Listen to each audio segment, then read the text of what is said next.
विजय जी, नीतीश कुमार भी एक ऐसी लड़ाई के लिए तैयार हो रहे हैं कि अगर वो ये टेस्ट जीत जाते हैं तो फिर ज्योति बसु, नवीन पटनायक के बाद फिर नीतीश कुमार का नाम होगा। देखिए, वैसे तो नीतीश कुमार जी को 2025 का न्यूज मेकर बनाना आप बहुत देर कर दी। वो तो 2005 से न्यूज मेकर ही हैं। कभी इधर न्यूज मेकर रहते हैं, कभी उधर न्यूज मेकर रहते हैं, हर जगह वो न्यूज मेकर रहते हैं। और बिहार में गवर्नमेंट मेकर भी है। और बिहार में कहा जाता है कि विपक्ष भूमिका में खुद ही रहते हैं। विपक्ष बिहार में कहा जा रहा है पिछले 20 साल से कि विपक्ष में कोई भी रहे, मुख्यमंत्री नीतीश कुमार जी रहेंगे। तो वो लगातार चल रहे हैं। और अब लेकिन मुझे लगता है कि 2025 का चुनाव उनके लिए बहुत मुश्किल चुनाव है, डिफिकल्ट चुनाव है। अभी तो उसका एक बानगी तो आपको अभी पिछले वाले चुनाव में मिल गई है 2020 में, जब उनकी सीटें बहुत सारी घट गई, एकदम 42 पर वो आ गए हैं। और इस बार के चुनाव में मुझे लगता है कि भारतीय जनता पार्टी भले ही उनको साथ रखे, ना तोड़ने की बात हो, लेकिन ये मुकाबला भारतीय जनता पार्टी और आरजेडी के बीच में होगा। और नीतीश कुमार अगर मुख्यमंत्री बनते हैं फिर से 2025 में, तो मुझे लगता है ये देश की राजनीति का सबसे बड़ा न्यूज मेकर होंगे वो। हालांकि उन्होंने पिछले चुनाव में कहा था कि ये उनका आखिरी विधानसभा चुनाव है, लेकिन आजकल कहा जा रहा है कि उनकी थोड़ी याददाश्त कमजोर हो गई है। वैसे भी नेताओं को याद नहीं रहता, नेताओं को तो वैसे भी याद नहीं रहता, लेकिन उनकी याददाश्त कमजोर होती है क्या? नहीं होती। लेकिन उनके लिए एक तारीफ की बात करनी पड़ेगी। आप तमाम बातें कर लें, हम पाला बदलने की बात करते हैं, इधर से उधर जाने की बात यह है, 20 साल बाद भी कोई भी पार्टी जो उनके साथ रही, उनके खिलाफ रही, कि कोई उन पर भ्रष्टाचार का आरोप नहीं लगा पाया और कोई परिवारवाद का आरोप नहीं लगा पाया, जो दो बड़े आरोप हिंदुस्तान की राजनीति में आज किसी से बचे हुए नहीं है मोटे तौर पर। तो ये तारीफ, शुद्ध राजनीति करने का आरोप लगा। शुद्ध राजनीति तो राजनीति में बैठे हुए तो करने का आरोप क्या है।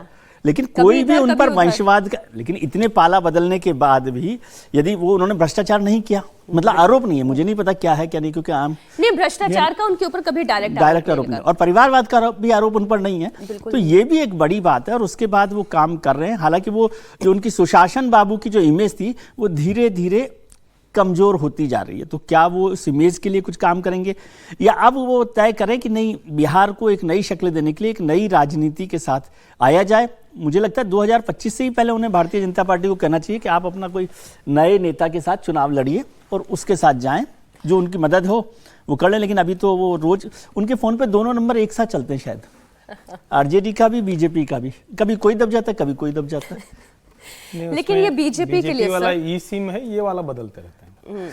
नहीं, तो मैं यही आपसे जानना चाह रही हूँ कि अभी भी नीतीश सबसे बड़े नेता के तौर पर, बड़े भाई के तौर पर और बीजेपी जूनियर पार्टनर के तौर पर होगी, ये बीजेपी के लिए कमजोरी है, कमजोर कड़ी है, मजबूरी है, या नीतीश ही जरूरी है? नहीं, वैसे तो ये रणनीति है, लेकिन कमजोरी, मजबूरी और जरूरी तीनों चीजों का मिश्रण है जो भाई साहब चले आ रहे हैं। वैसे तो इनको स्वयं इतने लंबे समय तक न्यूज मेकर रहने के बाद 31 दिसंबर को, यानी नए जो अंग्रेजी नववर्ष है उसकी पूर्व संध्या पर ऐलान करना चाहिए कि मेरा राजनीतिक जीवन इतना बड़ा हो गया है कि अब मुझे भी याद नहीं है कि कितने राज्यपालों ने मुझे शपथ दिलाई।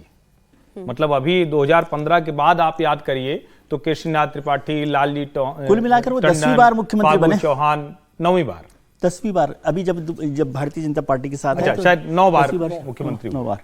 अब वो व्यक्ति जो 2000 में कुछ अंतर से सरकार का बहुमत नहीं साबित कर पाता है, तो 7 दिन के भीतर त्यागपत्र देता है और भारतीय राजनीति में शुचिता की, सादगी की, त्याग की नई मिसाल कायम करता है।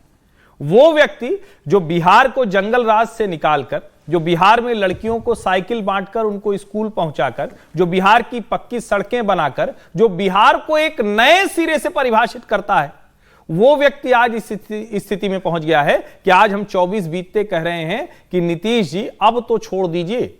और हो सकता है मेरी बात सुनने में खराब लग रही हो, लेकिन बिहार के लोगों के लिए आवश्यक है कि ऐसा नेता इससे नीचे न गिरे। 25 के विधानसभा चुनाव में मैं नीतीश कुमार की कोई भूमिका नहीं देखता हूं, अप्रासंगिक हो चुके होंगे, ये मैं बार बार कहता रहा हूं, फिर से दोहरा रहा हूं। भारतीय जनता पार्टी के साथ सरकार है, फिर नहीं, बीजेपी की स्ट्रेंथ क्या है? बीजेपी की स्ट्रेंथ कोई नीतीश कुमार थोड़ी ना है। मुझे लगता है नीतीश कुमार के लिए स्ट्रेंथ बीजेपी है। बीजेपी की अपनी स्ट्रेंथ है, नीतीश कुमार की अपनी स्ट्रेंथ है, लेकिन क्या बिहार इस तरह से पैरालिसिस गवर्नमेंट चलाएगा क्या? नीतीश कुमार का चेहरा तो मुख्यमंत्री होना चाहिए ना। कैसा चेहरा? जिसको अपनी चीजें याद नहीं है, जिसको अपनी योजनाएं याद नहीं, जिसको अपना काम याद नहीं है, जो हर किसी यूटर्न से घूमकर राजभवन पहुंच जाता है और त्यागपत्र देकर दूसरे के साथ सरकार बना लेता है।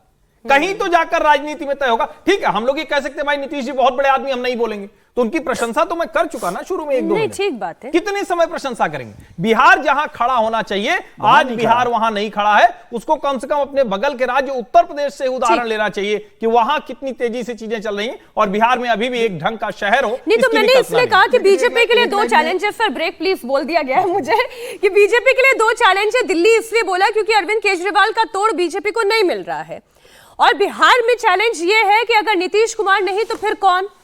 क्या बीजेपी, नीतीश कुमार, चिराग पासवान की तिकड़ी, एक नया चेहरा कोई अब खड़ा करने की आवश्यकता, या नीतीश कुमार ही जरूरी हैं, फिर चाहे आपकी आपत्ति हो चाहे ना हो?